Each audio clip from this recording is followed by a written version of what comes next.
Previous గా వచ్చిన Kingdom of the planet of the apes teaser break down already మన ఛానల్లోని upload చేశాను. అప్పట్లో అయితే మాత్రం గూగుల్లోని క్యాస్ట్ గురించి కానీ మూవీ గురించి కానీ డిఫరెంట్ గా ఉండేది. బట్ తర్వాత క్లారిటీగా ఇంకా ఈ మూవీ గురించి నేనే రిలీజ్ అయ్యాను. మీలో చాలా మంది ఈ ఏప్స్ ఫ్రాంచైజ్ అనేది 2011 నుండి వచ్చిన ఫిల్మ్స్ కాదు, అండ్ మార్క్ వాల్బర్గ్ యొక్క 2000 ఫిల్మ్ కూడా కాదు, 1968 లో వచ్చిన planet of the apes franchise చూస్తే క్లారిటీగా ఇప్పుడు జరుగుతున్న స్టోరీ అంతా కూడా ఏ విధంగా ఈ ఫ్రాంచైజ్ లో వెళ్తుందో అనేది క్లారిటీగా అర్థమైపోద్ది మనకి. ఎందుకంటే 2011 నుండి రీబూట్ చేసిన ఈ ఏప్స్ ఫ్రాంచైజ్ అంతా కూడా లీనియర్ స్టోరీ టెల్లింగ్ లో వెళ్తుంది. బట్ ఆ ఓల్డ్ ఫిల్మ్స్ అన్ని కూడా నాన్ లీనియర్ గా వెళ్తాయి. ఇప్పటికే చాలా సార్లు చెప్పాను అనుకుంటా, మళ్ళీ చెప్తున్నాను. ఆ ఓల్డ్ 1968 వచ్చిన ఆ ఏప్స్ ఫ్రాంచైజ్ గానీ మీరు చూడకపోతే మాత్రం మీ లైఫ్ లో చాలా పెద్ద ఒక ఫ్యాంటసీ ఎక్స్పీరియన్స్ ని మిస్ అయినట్టే. ఇప్పట్లో వచ్చిన హాలీవుడ్ ఫిల్మ్స్ ఏవి కూడా ఒకప్పట్లాగా ఆ రేంజ్ ఎక్స్పీరియన్స్ ఇవ్వు, అండ్ అవి బాగా ఓల్డ్ ఫిల్మ్స్ కదా బ్రో అని చెప్పి మిస్ అయిపోకండి. ఎందుకంటే ఇప్పట్లో వచ్చిన ఫ్యాంటసీ ఫిల్మ్స్ ఆ రేంజ్ ఎక్స్పీరియన్స్ ఇవ్వట్లేదంటే మీరు అర్థం చేసుకోవచ్చు ఎంత థాట్ ప్రొవోకింగ్. అండ్ స్టోరీ కూడా ఎగ్జాక్ట్ గా ఉండట్లేదు, చాలా చేంజెస్ చేస్తున్నారు కాబట్టి ప్రాబ్లం ఏమి ఉండదు. అండ్ ఇప్పట్లో వచ్చిన ఫిల్మ్స్ నేను ఖచ్చితంగా చెప్పగలను ఆ range mind blowing masterpiece experience ఇవ్వలేవు. ఒకప్పుడు స్టార్ వార్స్ గానీ, అప్పట్లో ఆ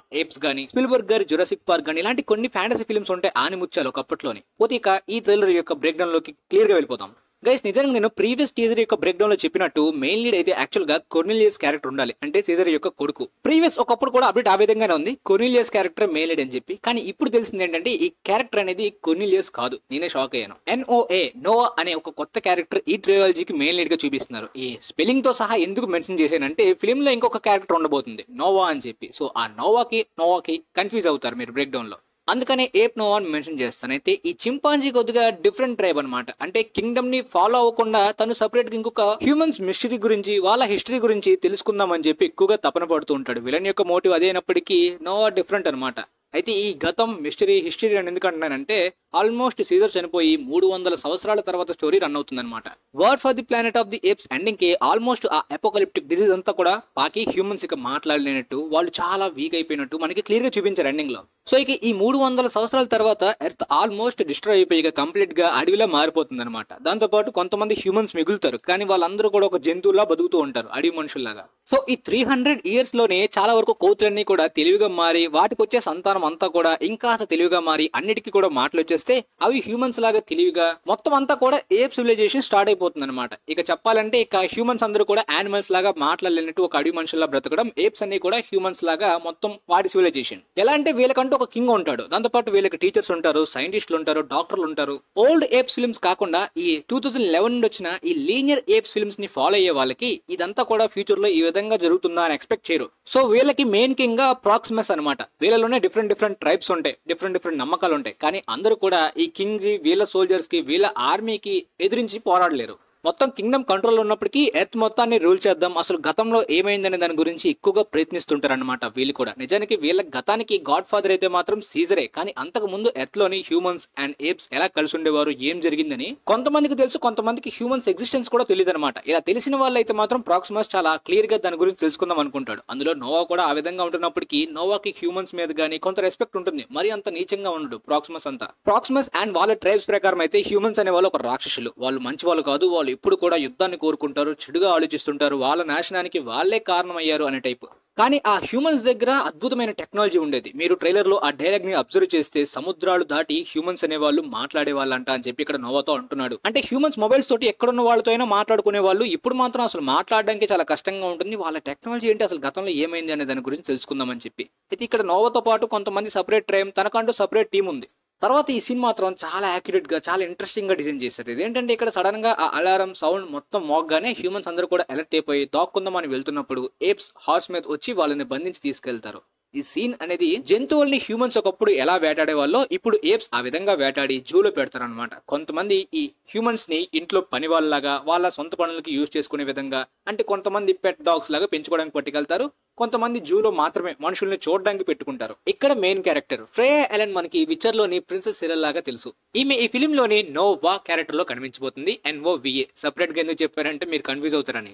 రెండు క్యారెక్టర్లు ఒకేలాగా. మీకు నోవా అనగానే ఓల్డ్ ఫిల్మ్స్ లో 1968 లో ఉండే నోవా క్యారెక్టర్ గుర్తొస్తుంది. ఈమె మోగదాయి, ఎలాంటిది మాట్లాడలేదు, ఒక అడవి మనిషిలాగా. మోగదాయి కాదు, అప్పట్లో హ్యూమన్స్ అందరూ కూడా అంతే కదా. బట్ మనకి ప్రీవియస్ గా వచ్చిన war for the planet of the apes లో ఒక చిన్న పాపని చూపించారు నోవా అని చెప్పి. ఆమె కూడా మాట్లాడలేదు, మోగదాయి లాగా. రెండు సేమ్ క్యారెక్టర్స్ అనే డౌట్ ఒకప్పుడు అప్పుడు వచ్చింది. బట్ ఇప్పుడు చూస్తుంటే సేమ్ అదే క్యారెక్టర్ అంటే ఎలా చెప్పగలం, ఎందుకంటే 300 సంవత్సరాల తర్వాత టైం లైన్ అంటే హ్యూమన్ అన్ని సంవత్సరాలు బ్రతకలేదు. కానీ ఇక్కడ క్లియర్ గా అబ్జర్వ్ చేస్తే అందరూ వేసుకున్న డ్రెస్, అందరూ కూడా అడవి మనుషులు ఎలా వేసుకుంటారో చిరిగిపోయిన గుట్లలాగా, కానీ ఇక్కడ ఆమె వేసుకున్న క్లోత్స్ డిఫరెంట్ గా ఉన్నాయి అనమాట, అంతా ఆమె కాస్ట్యూమ్. సో ఈ ఫిల్మ్ లో మనం చూడబోయే ఆ ఆస్ట్రోనాట్ క్యారెక్టర్ ఈ నోవాగానే చూపించబోతున్నారా అనే డౌట్ వచ్చింది. ఎందుకంటే ఇప్పుడు స్టోరీ అంతా కూడా టైం ట్రావెల్ ని చూడబోయే ఈవెంట్స్ కి వచ్చేసింది. Planet of the apes 1968 film లో అయితే డైరెక్ట్ గా స్టార్టింగ్ పార్ట్ లో చూపించేస్తారు నాన్ లీనియర్ స్టోరీ టెల్లింగ్ గా. బట్ ఇదంతా కూడా లీనియర్ స్టోరీ టెల్లింగ్ కాబట్టి ఇన్ని ఫిల్మ్స్ తర్వాత ఇప్పుడు స్టార్ట్ అవుద్ది.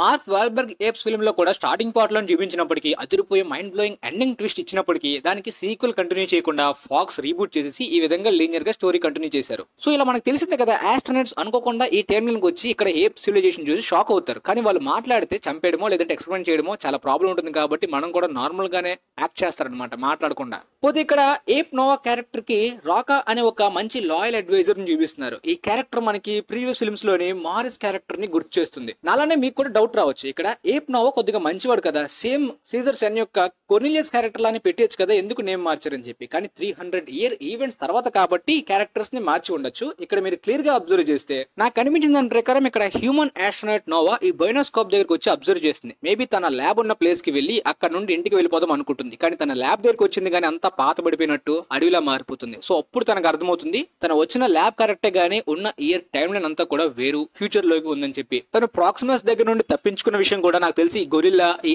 ఆర్మీ వాళ్ళకి తెలిసి అనుకుంటా. సో అందుకని కొంతమంది సోల్జర్స్ ని పంపి ఈ హ్యూమన్ నోవాని పట్టుకోవడానికి ఈ గొరిల్లా ట్రై చేస్తుంది. అండ్ ఇక్కడ ఏప్ నోవా వచ్చి ఈమెను కాపాడుతుంది అనమాట. Epic scene. సో మొత్తానికి వీళ్ళిద్దరూ కూడా కలిపి వాళ్ళ కొత్త జర్నీని స్టార్ట్ చేస్తారు. ఈ ఏప్ నోవా ఆ హ్యూమన్ ఆస్ట్రోనాట్ నోవాని ఇంటికి ఎలా పంపించేద్దామని చెప్పి. కానీ ప్రాక్సిమస్ చాలా చాలా తెలివైన వాడు. మొత్తానికి తన సోల్జర్స్ తో కలిపి ఇద్దరిని పట్టేసుకుంటాడు.